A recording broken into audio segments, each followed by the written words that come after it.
Would you be bold enough to say, Reverend Ntim Fordjour, that politics may have been responsible for the Z9 still flying, that if Dominic Nitiwu's application to Parliament had been approved in 2021, perhaps we would have had different kinds of aircraft? No, I think recent events have taught us that politicizing the Ghana Armed Forces and politicizing platforms on which the president travels, because if the president had been on that trip, he would have been on that aircraft. So events on hindsight have taught all of us, politicizing such platforms have not helped us at all. And our friends, I listened to your brilliant editorial. Our friends on the other side, Okudzeto Ablakwa and many other stalwarts of the NDC did very unfortunate petty politics with platforms on which the president flies, including presidential jets, and resisted torpedoed efforts at getting additional platforms, for the Ghana Armed Forces. And so these are very sad times. I mean, the torpedoed efforts of acquiring offshore patrol vessels for Ghana Navy. In 2021, the torpedoed efforts in acquiring 6 aircrafts for the Ghana Armed Forces. So when you do all these things and on hindsight, you get to know that no, today, 2025, we need to take certain steps to support the Ghana Armed Forces. And they need fighter jets, they need aircrafts, they need helicopters, they need additional aircraft in particular that will be dedicated for executive travel, which is the presidential jet we're talking about. And even in country, there ought to be a dedicated executive helicopter, 2 of them. And so you come to that determination, and you need the support of the whole country, and you just oppose that to the pronouncements that same government, when in opposition, have made, and it becomes very difficult for them to come out to bring a proposal, to do the needful. But one thing they've forgotten is that we, on our side, we do not do politics with the safety of the president and with the Ghana Armed Forces. But we are waiting for them to initiate the discussion and initiate the proposal for us to know what they intend to do now. What we started doing, which we didn't have any support. As a matter of fact, at the time when the Falcon, the presidential jet, which President Akufo-Addo travels on, had gone under several wear and tear, goes for maintenance in France, and it can be grounded for 3 months, 6 months, and the president on many occasions used commercial flights, but on a few occasions where the nature of the travel and the location required, the exigencies required the use of private jets, you saw how President Akufo-Addo was bastardized. That was the first time we saw presidential travels being used for politics. And they managed to poison everybody's mind in this country.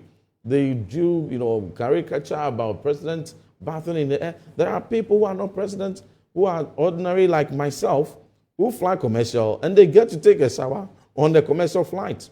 And yet, they put lies that is unheard of. Meanwhile, the president had never even sought or even taken a shower on any aircraft.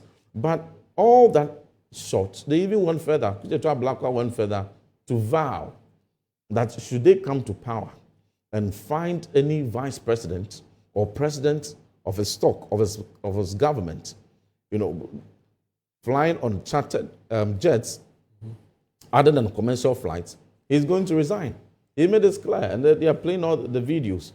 But between January till now, the vice president and the president are on record to have used privately chartered aircrafts. But that is not a problem for me, because I have said that my principle is that any platform suitable, any aircraft suitable for the president or the vice president to embark on their presidential travel, the state must support them in the absence of a presidential jet. So if it is a privately chartered aircraft, if it is a befitting one, and the state will have to pay for the safety of the president or vice, I, Ntim Fordjour, will support that and will never do politics with it. But they did politics with it. But it has happened in their time. He should be bold to resign, consistent with his principle. Now he's the foreign minister, and he sometimes accompanies on some of these ones. Now they have come to be hit with a reality. And the reality is that Ghana Armed Forces, as formidable as they are, and as strong and reputed as they are, in Africa and beyond, they need a lot of support. Paul, can you believe that Ghana Armed Forces within the sub-region, among our immediate neighbors, Togo, Ivory Coast, Burkina, Ghana Armed Forces is the most underfunded military. Oh, including Burkina and Togo? Burkina, Togo, Ivory Coast all have higher military spending than Ghana. What did Dominic Nitiwu say Parliament should buy in 2021 that was rejected by the NDC? In 2021, specifically, it was 6 L3, L39s. They were fighter jets. And, those fighter jets help strengthen the assets of any Fighter jets to throw bombs on somebody? No, the fighter jets to be able to protect and safeguard our territorial integrity. We always talk about, our borders are porous. We always talk about threats of violent extremism and terrorism. We talk about threats of other emerging threats. We need fighter jets in additional to our stock to be able to reposition our might to that optimum level to be able to fight and contain any such threats. As we speak, we grapple with certain threats of Galamsey has become a sophisticated national security threat. Many methods in the past have not worked. Now they are using river guards. We have heavily armed militia, guarding rivers and guarding Galamsey sites. You are going to send river guards without weapons. How are they going to fight them? But if we were able to equip the Ghana Armed Forces with unmanned aerial vehicles, UAVs, they are like mighty drones, and it's unmanned. So someone can sit somewhere in Bondase, in Teshi, in Accra, Burma Camp, Kumasi, Is that on the show, on the TV? No, not this one. This one? Okay. Not this one. And control it. Fly it. We can just get about 3. One for the southern sector, one for the middle belt, one for the northern sector. What does it do? It brings information, video? It goes to take surveillance, like a drone. So as it takes surveillance, it will be able to detect threats. And then where it is armed. So where it has to unleash, some arms, it will do. But in this case, it can be used in a way where there are unauthorized mining going on, particularly along the river side. You shoot to scare, not to kill. You shoot to scare.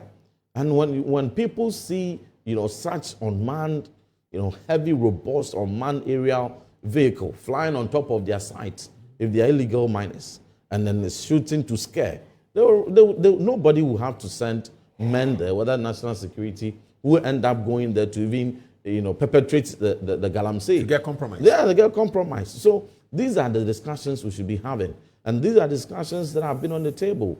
Can you believe that last year, at the very advanced stage, where the Ghana Navy was supposed to be supported by 2 offshore patrol vessels, one stationed on the east side, one on the west side, to be able to safeguard our waters, our maritime security, ensure piracy is clamped down on. They torpedoed it with politics.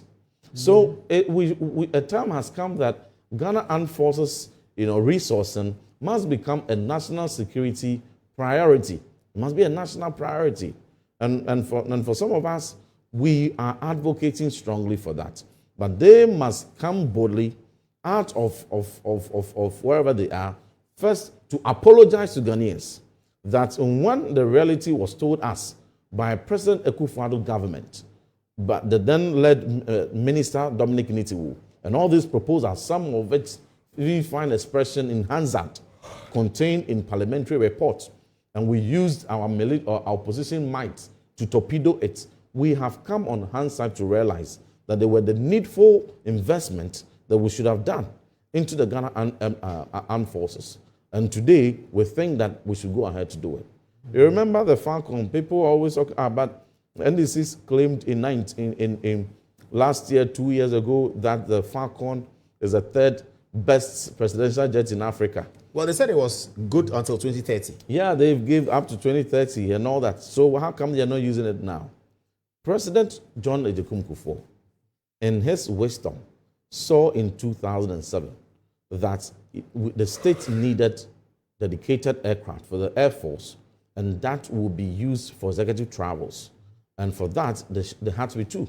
So there was the Falcon, which is a smaller one, which eventually came, and there was a recommendation for a wider jet.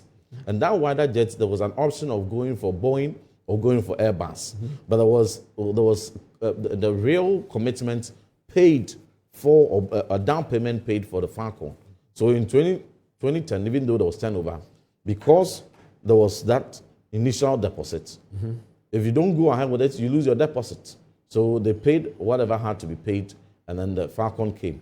The decision to buy the bigger one was left to politics, the political will to purchase it. And what happened? And it ended up being thrown away. You remember at some point, President Mills, had a fantastic commitment to want to continue.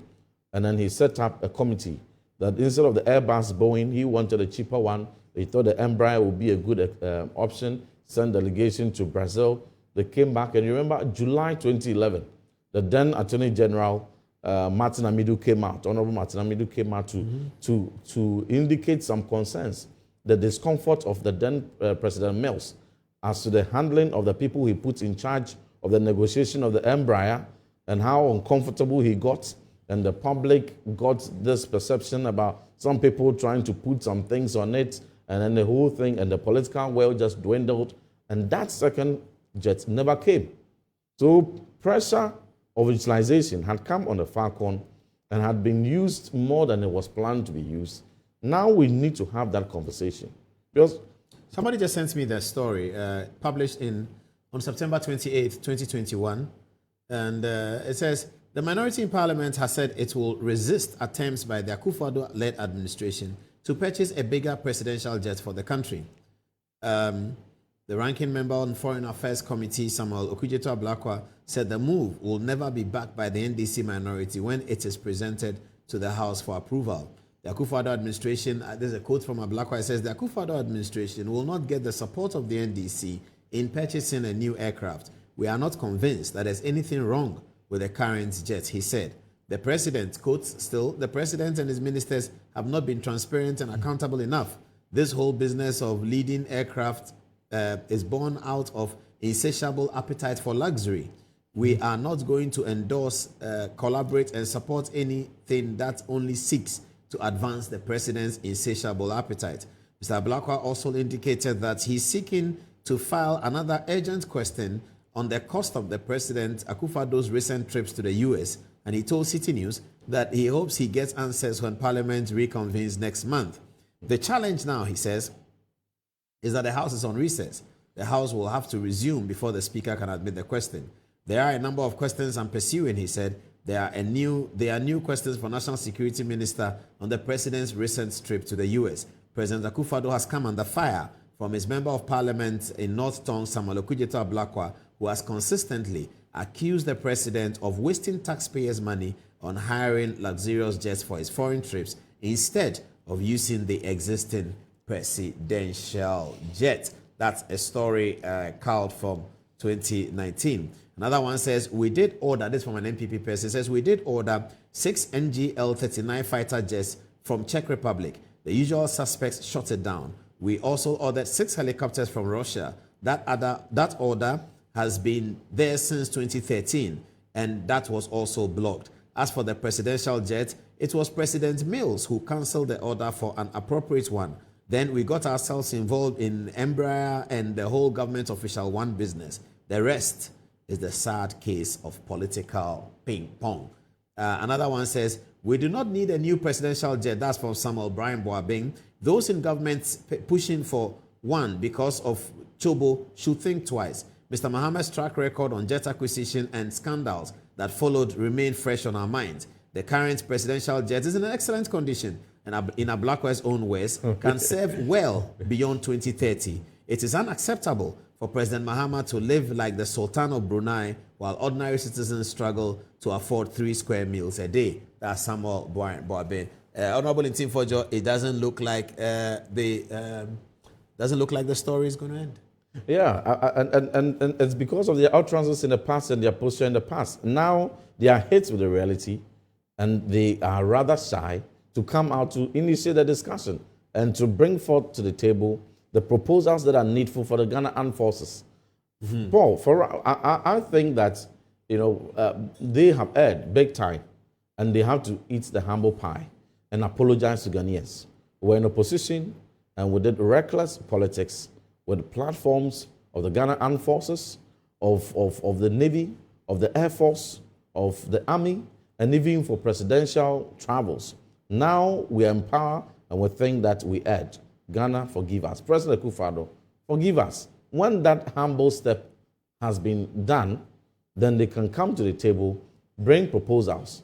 We will respond accordingly, based on the proposals they will bring and state our position. But our principle remains that President Akufo-Addo and the MPP, when we were in power, initiated key moves to retool, to support, to resource, the Ghana Armed Forces, which were blocked. And that principle has not changed. I disagree with the fact that the president should use his brother's jet. I disagree in principle. Why? Because it's unethical. Unethical? Yeah, it is unethical. Well, but I'm just saying that for the circumstance of traveling to Japan, he could have used his brother's jet and government pays him for it. It's unethical. The fact that the president uses the brother's jet is concession of the fact that the president cannot travel commercial at all times. At all times, and therefore, there's need for a befitting presidential jet, which the state must take steps to acquire. So that principle is what the NDC must be bold to, apologize to Ghanaians and take. President Trump has a luxury private jet of his own. He used it for the campaign, yeah. But he uses Air Force One. Why when he was going to Alaska? Why didn't we see the Trump or the buoyant the Trump plane? Yes, the Trump. This is the one he used for luxurious. The campaign. Why didn't we see it? It looks like a very big plane. Very huge, ultra luxury. Why didn't he use it? Because state security protocols will not permit that. So under what circumstances? Well, but also the Air Force One is more powerful. So if you have it's for a purpose, because it's a military. Whenever the president is flying, the platforms that he's on must be the Air Force platform. Where possible. It something controlled by the Air Force. Absolutely. So this presidential jet is just semantics. It's words we have all come to terms. We have all come to assign. It's actually an Air Force plane. It's a military plane. A military plane. An aircraft belonging to the assets, the fleet of the military, and one or two assigned for such executive travels. And so that is they've got it wrong. What if tomorrow, Esiedun Ketia or Ato Forson or Dr. Baumia or Julius Debra or Paul Adomotre becomes president, and he doesn't have a brother who has a private jet, and we have demonized the principle of the state acquiring befitting presidential platform for travels, and how the president will be compelled to travel commercial at all times, and how feasible is that? And do we want to now set a trend that if your brother doesn't own a private jet, you cannot become president in this country? That's a very dangerous one. It's unethical. Conflict of interest matters and all that. So all those people claiming, Stan Dogbe claiming Jatta has saved Ghana, and it's unethical. And it's not a conversation we must be having. It is a concession that you need a private jet because you can't fly commercial all the time. Jatta is private. Fancy a situation where President Akufo-Addo was flying Bumpty's private jet or Gabi Ochedakon's private jet. Imagine Okudzeto Ablakwa and the NDC, the kind of up in arms, the kind of campaign they would have, diabolic campaign they would have waged against that. But they want us to clap. And so it is on humanitarian grounds. Is Ghana that poor? Is Ghana that, that broke, that we cannot afford to prioritize the safety of our president and our vice president and our high-profile VVIPs just because somebody did reckless politics with it in the past? We shouldn't be bold to confront the principle and the reality and set a dangerous precedent down. That must cease and it must stop. When the president was going to Japan, I heard some people doing politics. I said, no, stop, don't do politics. I will not do politics with President Mohammed's safety and his travel. And that is why I will support any move that will ensure that if there's any executive helicopter, now that the Z9 is gone, that we can have, even if it's two, because not only the president, other VVIPs of government, the Speaker of Parliament, ministers, the generals, top chiefs, top personalities of the country can all have access to that. You may never know what exigency may require. Some VVIP on either side to be able to go on that platform. That is a conversation, honest conversation, apolitical. And the fact that the NDC is finding it difficult to come to table to initiate that discussion is an indication that they are still in their guilt. Their guilt of their past reckless, petty politics on these things. Are we waiting for an unfortunate second disaster to occur before we all put politics aside and do what is right for the state and what is right for the Ghana Armed Forces? And so we on our side, we will do that responsible, supportive opposition or minority posture, which takes matters and looks at them with a national lens. But they should come out of their guilt and apologize to Akufo-Addo, apologize to Ghanaians. Then we will have that conversation.